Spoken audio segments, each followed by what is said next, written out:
Ngiye kubasuhuza inshuti zacu za The Source of Blessings cyangwa se ko isoko y'imigisha. Uyu ni umwanya w'ijambo ry'Imana, tugiye kuganira ijambo ry'Imana. Dukomeje gushimira mwebwe inshuti zacu mukomeje kuduha support mudushyigikira kandi mukomeza gufatikanya natwe mu gusakaza ubutumwa bwiza bwa Yesu Kristo. Haleluya. Uyu munsi tugiye kuganira ijambo ry'Imana. Uyu munsi turariheza insanganyamatsiko ivuga ngo your mission on the earth, cyangwa se umukoro wawe ukiri mu isi. Haleluya. Umukoro wawe ukiri mu isi. Iyo tuvuze umukoro dushobora kuvuga homework, dushobora kuvuga devoir, ibyo byose ni ibyo twita umukoro. Ariko uyu munsi iyo tuvuze ngo umukoro wawe ukiri mu isi, cyangwa se your mission on the earth, ibyo ngibyo bishatse kuvuga iki? Mbere na mbere banza wibaze mwene data, ese nuwe mukoro mfite nyiri hano mu isi? Nuwe mukoro mfite?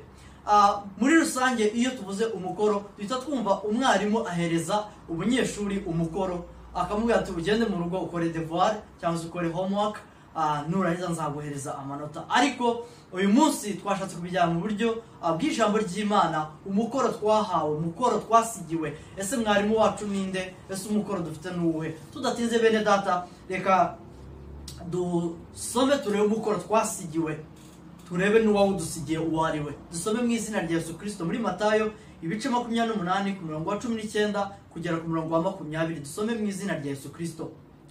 Nuko mugende muhindure abantu bo mu mahanga yose abigishwa, mubabatiza mu izina rya Data wa twese n'Umwana n'Umwuka wera, mubigisha kwitondera ibyo nababwiye byose, kandi dore ndi kumwe namwe iminsi yose kugeza ku mperuka y'isi. Amen. Haleluya.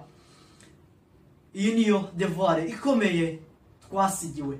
Iri ni ijambo Yesu Kristo yabwiye abigishwa be igihe yari ari kwitegura kubasiga asubira mu ijuru ku Mana.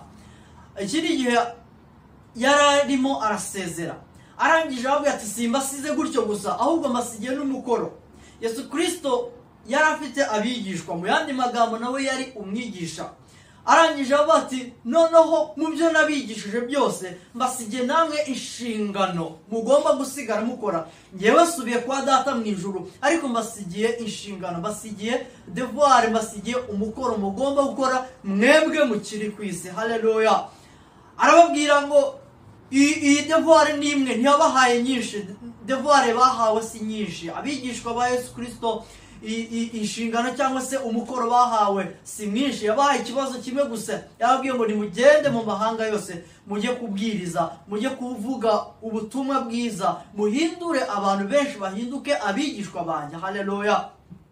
Ngo mubabatiza ngo mu izina rya Data, ngo n'iry'Umwana, ngo n'iry'Umwuka wera, ngo kandi ngo muzabigishe ngo kwitondera ngo ibyo nababwiye. Mu yandi magambo, ibyo nasize mbigishije mugende mubisubiremo, nimurangiza muzajye kubyigisha abandi, mubahindure babe abigishwa banjye. Iyo niyo devoir basigiwe. Natwe rero muri iki gihe ni twebwe bigishwa bavuga. Abigishwa ba kiriya gihe sibo babwirwa uyu munsi. Ni wowe nanjye twabaye abigishwa ba Yesu Kristo. Igihe twemeye kwakira Yesu Kristo nk'umwami n'umukiza wacu, twemera kumukorera, twemera kumuha ibyacu kugira ngo adukoreshe, icyo gihe natwe twahawe iyo devoir. Ni devoir dufite muri iki gihe, twe kuyirengagiza, dukanguke tuyikore, kuko hari umunsi tuzahabwa amanota y'iyi devoir. Haleluya. Uyu ni umukoro dufite tukiri hano mu isi. Nitumara kuva mu isi tuzahabwa amanota yuko twakoze devoir. Yesu Kristo akiri hano ku isi nawe yahawe umukoro we yawurangije neza, turaza kubisoma hasi. Natwe rero turasabwa gukora umukoro yadusigiye igihe yazamukaga ajya mu ijuru. Bene data, ni umukoro umwe ukomeye, ari wo guhindura abantu bose bagahinduka abigishwa ba Kristo. Mu yandi magambo, ni ukwamamaza Yesu Kristo mu buryo bwose dushoboye, kugira ngo izina rya Yesu Kristo rikomeze ryamamazwe ku isi yose mu izina rya Yesu Kristo. Haleluya. Dukomeze gusoma mu Bakorinto ba kabiri ibice 5 ku murongo wa 17 kugera ku murongo wa 19. Kumve uko Yesu Kristo yakomeje avuga uyu mukoro twahawe ndetse n'impamvu yawuduhaye. Haleluya. Abakorinto ba kabiri ibice 5 ku murongo wa 17 kugera ku murongo wa 19. Dusome mu izina rya Yesu. umuntu wese iyo ari muri Kristo aba ari icyaremwe gishya, ibya kera biba bishize, dore byose biba bihindutse bishya. Haleluya. Ariko ibyo byose bituruka ku Mana yiyunze natwe ku bwa Kristo. Haleluya. Ikaduha umurimo wo kuyunga n'abandi, kuko muri Kristo arimo Imana yiyungiye n'abari mu isi, ntiyaba ikibabaraho ibicumuro byabo, kandi noneho yatubikije ijambo ry'umwuzuro. Amen. Haleluya. Ijambo ry'Imana rivuga ngo umuntu wese ngo iyo ari muri Kristo Yesu ngo aba ahindutse icyaremwe gishya. Mu yandi magambo, nta kurobanura, nta kuvuga ngo uwo muri iki gihugu, nta kuvuga ngo uteye gutya, nta kuvuga ngo ufite izi kondisiyo, ufite ubutunzi bungana gutya. Oya, nta kondisiyo, ngo ahubwo umuntu wese, haleluya, ngo uri muri Kristo Yesu ngo aba ahindutse icyaremwe gishya. Ngo ibya kera byose, atitaye Yesu Kristo, atitaye ngo wari iki ngiki, wakoraga ibi ngibi, wari uteye gutya, wagendaga gutya, ahubwo ngo igihe wemeye kwakira Yesu Kristo, icyo gihe nibwo wahindutse mushyashya, uhinduka umwigishwa wa Kristo, uhinduka umukozi wa Kristo. Haleluya. Wahindutse umukozi wa Kristo kuva icyo gihe wemeye Yesu Kristo. Haleluya. Ibya kera byawe, bwa bubi bwawe, bya byaha wagenderagamo, za nzira zawe za kera, haleluya, Yesu Kristo arazibagirwa, uhinduka icyaremwe gishya. Ngo ariko ntabwo ari uko wagize icyo ukora habe na kimwe, ngo ahubwo byaturutse ngo ku Mana ngo yiyunze natwe biciye muri Yesu Kristo. Haleluya. Yiyunze n'abana b'abantu biciye muri Yesu Kristo, ngo ntiyongera kutubaraho ibyaha byacu, ntiyongera kutubaraho amafuti yacu ya kera. Haleluya. Ngo ahubwo ngo yahise iduhereza umukoro, kuko twari tumaze kwemererwa kuba abana b'Imana, kugira irindi zina, kwitwa abana b'Imana, ngo kandi niko turi. Haleluya. Tuba abigishwa. Yesu Kristo aba umwigisha wacu, aba umutoza wacu, aba umuyobozi wacu. Haleluya. Aduhereza umukoro umwe wa wundi twavuze, ngo yaduhaye umurimo wo kuyunga n'abandi. Haleluya. Ijambo ry'Imana rivuga ngo yadukuye mu bwami bw'umwijima ngo ituzana mu bwami bw'umucyo, ngo aribwo bwami bw'umwana wayo Yesu Kristo. Haleluya.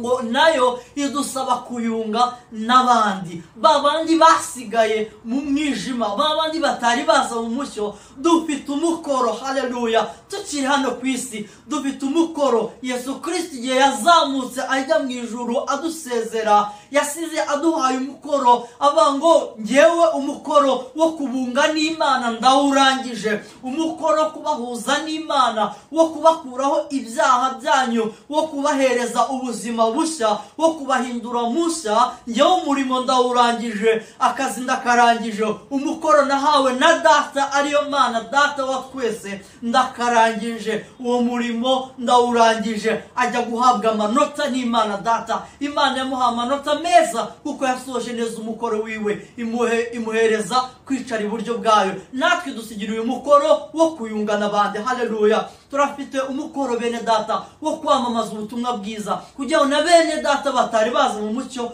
w'umwami Yesu Kristo nabo baze mu mucyo, bave mu mwijima, bave mu bwami bwa Satani, baze mu mwijima. Uwo ni umukoro benshi muri twebwe basa nabibagiwe, bashaka fame, bashaka kumenyekana, bashaka icyubahiro, babikora bashaka izindi nyungu zabo. Ariko umukoro numwe, wahawe umukoro wo kunga Imana n'abandi batari baza mu mucyo, bakiri mu mwijima, abo Satani yagize imbata. Haleluya. Rero Imana Data, uwo niwo mukoro yaduhaye kugira ngo tubashe kuwukora. Tuzawukora tukiri hano mu isi. Nitugera mu ijuru niwo wa munsi wo guhabwa amanota. Abanyeshuri bajya bagera igihe bagakora ibizamini bikarangira, barangiza bakagera umunsi wo guhabwa amanota bikurikiranye n'uburyo bakoze ibizamini bakoze, cyangwa uburyo bakoze misiyo zabo, cyangwa se umukoro wabo bahawe n'umwigisha wabo. Haleluya. Natwe uwo munsi uzagera. Ariko bene Data, ndakubaza ngo ese uribwira ko ari ryari uzakora uwo mukoro. Benshi baribwira ati ahari nyewe sindi umuvugabutumwa evangeliste, ntabwo ndi pasiteri, ntabwo ndi apotre, ntabwo ndi umuhanuzi, ntabwo ndi profete, ntabwo ndi nta titre n'imwe mfite, ntacyo ndi cyo kugira ngo njye kuvuga ubutumwa bwiza. Ariko mwene data, ijambo ry'Imana ratubwiye ngo umuntu uwo ari we wese uri muri Kristo Yesu ngo abahindutse icyaremwe gishya. Uwo wese yahawe inshingano, yahawe umukoro wo kunga Imana n'abandi bashyira mu mwijima. Haleluya. Ariko mwene data, reka kwibwira ko ari icyo gihe uzategereza ko uzahabwa inshingano runaka, ko uzaba umukuru w'abapapa, uzaba iki titre. Oya, reka gutegereza izo titre. Umunsi wawe n'uyu munsi. Reka gutekereza ikindi gihe, kuko ejo birashoboka ko atarahawe. Umunsi wawe n'uyu nguyu wo kugira ngo ukorere Imana, ufate nka deadline yawe yo gukora umurimo w'Imana. Bene data, turimo turabona impfu nyinshi zigiye zitandukanye, abantu benshi bari kugenda bapfa bikadutungura. Birashoboka ko uyu munsi waba uwanjye, birashoboka ko waba uwawe. Ariko se mwene data, wibaza iki kibazo: wakoze umukoro usabwa gukora? Icyo kibazo ukibaze, nanjye nyibaze. Umukoro wasigiwe na Yesu Kristo, ese warawukoze? Yesu Kristo kuba akikurinze ukagera kuri uno munsi, hari umukoro agutegereje kugira ngo ugusoze, nurangiza uzajye guhabwa amanota. Rero mwene data, uyu ni wo munsi wawe. Reka gutekereza ejo hazaza. Niko ijambo ry'Imana tubwira muri Yohana ibice 9 ku murongo wa 4 n'uwa 5. Reka dusome mu izina rya Yesu. Ijambo ry'Imana rivuga ngo nkwiriye gukora imirimo y'uwantumye hakiri ku manywa, bugiye kwira ni igihe umuntu atakibasha gukora. Nyiri mu isi ndi umucyo w'isi. Haleluya. Bene data, iri ni ijambo Yesu Kristo yavuze, avuga ngo ndakwiriye gukora umurimo w'uwantumye hakiri ku manywa. Nkwiye gukora umukoro nahawe hakiri ku manywa, bigishoboka hakibona. Haleluya. Natwe bene data, birashoboka ko aka kanya hakiri kubona, ariko ejo ahari bizagorana kuvugira Imana, kwamamaza ubutumwa bwiza. Tugomba kubikora hakiri kare kugira ngo benshi bave mu mwijima. Ahari ejo bizagorana kurenza, ariko ubu ngubu bikiri ku manywa. Ndakwinginze kugira ngo ukore umurimo, ukore umukoro. Yesu Kristo yakoze umukoro, awukora neza, arahembwa. Arifuza ko natwe dukora umurimo hakiri ku manywa, bukibona, hakiri kubona, kuko bugiye kwira aho umuntu atakibasha gukora, cyangwa aho bizagorana gukora. Haleluya. Yavuze kandi ngo nyiri mu isi ngo umucyo w'isi, ndi umucyo w'isi. Haleluya. Yesu Kristo yaje mu isi hakiri umwijima, arangije ahitamo intumwa 12 cyangwa se abigishwa 12 kugira ngo abakoreshe. Yari umucyo, aza mu mwijima, arabanza ahindura abo bigishwa, babona umucyo wiwe. Umucyo wa Yesu Kristo urabarasira, bahinduka umucyo, bo bahabwa umukoro, bagenda bamamaza ubutumwa bw'isi ku isi hose. Abenshi bagenda bagira umucyo. Natwe bene data, umucyo watugezeho kuko twemeye Yesu Kristo ari we mucyo w'isi. Natwe turasabwa kubwira bene data bakiri mu mwijima kugira ngo baze mu mucyo wa Yesu Kristo, aribwo mu bwami bwa Yesu Kristo. Uyu ni wo munsi. Reka gutegereza ejo. Ahari ejo sahawe, uyu munsi ufate nka deadline, ukore uko ushoboye, wamamaza ubutumwa bwiza. Reka gutekereza ko uzabikora uri umuvugabutumwa. Reke gutekereza ngo uzabikora wambaye imyenda y'abapasiteri. Oya, ibyo ngibyo byose ubireke, ahubwo utekereze ngo ndafite inshingano ngomba gukora. Haleluya. Ijambo ry'Imana muri Luka ibice 4 ku murongo wa 42 kujya ku murongo wa 43. Ijambo ry'Imana yavuze ngo bukeye ajya mu butayu, abantu benshi baramushaka, bagera aho ari, bashaka kumubuza ngo atava muri bo. Ariko arababwira ati nkwiriye kwigisha. Haleluya. Nkwiriye kwigisha ubutumwa bwiza bw'Imana no mu yindi midugudu, kuko ari byo natumiwe. Haleluya. Uyu ni wo mukoro yari afite Yesu Kristo. Iki ni igihe abantu benshi bashakaga ko aguma iwabo. Nibyo natwe abenshi barimo barakora, tukaguma mu rusengero, ntidusohoke kubwira bene data inshuti n'abavandimwe. Reka kuguma aho uri mu rusengero ngo ujye wirirwa uririmba, ujye wirirwa usirimba, ujye wirirwa ukora ibindi, ahubwo wibuke ko no hanze hari abandi bakeneye Yesu Kristo, hari abandi bakeneye kumva ubutumwa bwiza. Yesu Kristo iki ni igihe yashatse kubwira abigishwa, ashatse kubwira abantu ko adakwiriye kuguma iwabo gusa, ahubwo afite n'ahandi heje akwiye kujya kubwira ubutumwa bwiza. Haleluya. Natwe bene data mureke dusohoke, twakiriye Yesu Kristo, dufite umucyo ari wo Yesu Kristo uri muri twe, ariko nidusohoke tujye kubwira abantu ubutumwa bwiza. Ndibuka tukiri batoya hari ikintu twakoraga, ukava mu rugo ukajya kubwira abaturanyi, ukababwira ubutumwa bwiza, utari pasiteri, utari evangeliste, utari ariko uri umukristo, ufite inshingano yo kunga Imana n'abandi bakiri mu mwijima. Ibyo rero bene data turasabwa kubikora. Reka kwiyumva ko ntacyo uzi, reka kwiyumva ko ntacyo ushoboye, ahubwo menya ko hari umukoro uzabazwa ku munsi umwe. Va aho uri usohoke hanze ujye kuvuga ubutumwa bwiza. Bene data hari uburyo bwinshi ushobora kubikoramo. Hari ijambo ry'Imana yatubwiye ngo mubwirize mu mahanga yose, mubabwire ubutumwa bwiza. Ahari ntabwo uri mu Bushinwa, ahari ntabwo uri muri Amerika, ahari ntabwo uri muri Canada, ahari ntabwo uri muri Australia, ariko uracyashobora kwamamaza ubutumwa bwiza muri Amerika, urashobora kwamamaza ubutumwa bwiza muri Australia n'ahandi henshi hatandukanye. Sakaza ubutumwa bw'ijambo ry'Imana. Ushobora kudafata mikrofone ngo ubwirize, ariko sakaza ubutumwa bwiza, uzabwohereza. Fata video abo ukunda bavuga ubutumwa ukunda, wohereza ubutumwa bwiza. Hari benshi bazakizwa, hari benshi bazumva iyo video yawe, Yesu Kristo akababonekera, umucyo wa Yesu Kristo ukabavira, bakabasha kuba bakizwa.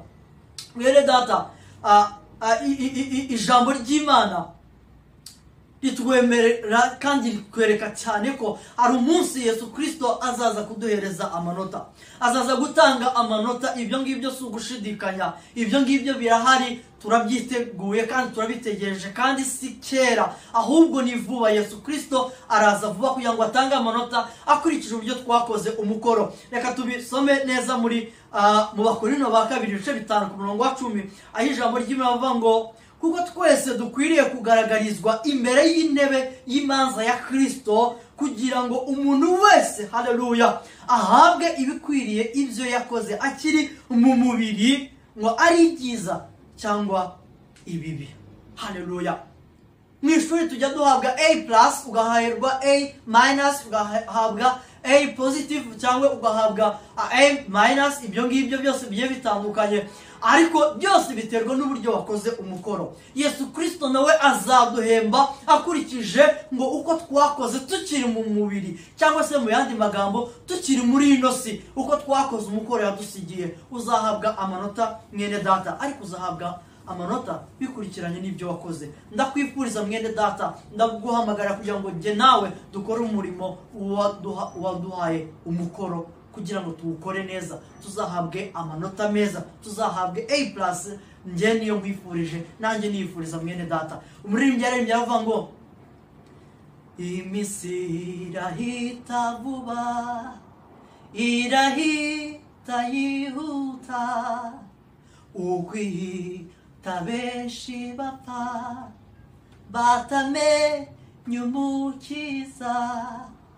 Hariho icyo twakora tugikoranye umwete, tutabara ubuvuba. Iminsi tarashira, irashira, dore iminsi irashira, dutabara ubu twese. Iminsi tarashira, dutabara ubu twese, twe gukererwa dutyo. Haleluya. Bene data, iminsi irashira, kandi uko igenda ishira niko benshi bapfa kandi batamenye umukiza. Ahari kuba utarakora umukoro wawe neza, hari umugezi wawe, hari inshuti yawe mubana mu biro mukorana buri munsi, ushobora kugenda hatamenya umukiza. Umukoro wawe ushobora kuba utarawukoze neza, igituma muri kumwe no kugira ngo ukore umukoro ahari wakongera ukamuhuza n'Imana. Ndashaka kubwira mwene data ngo ibuka iyo mission on the earth, cyangwa se umukoro wawe ukiri hano mu isi, kuko uzahabwa amanota bikurikiranye nuko wakoze umukoro wahawe.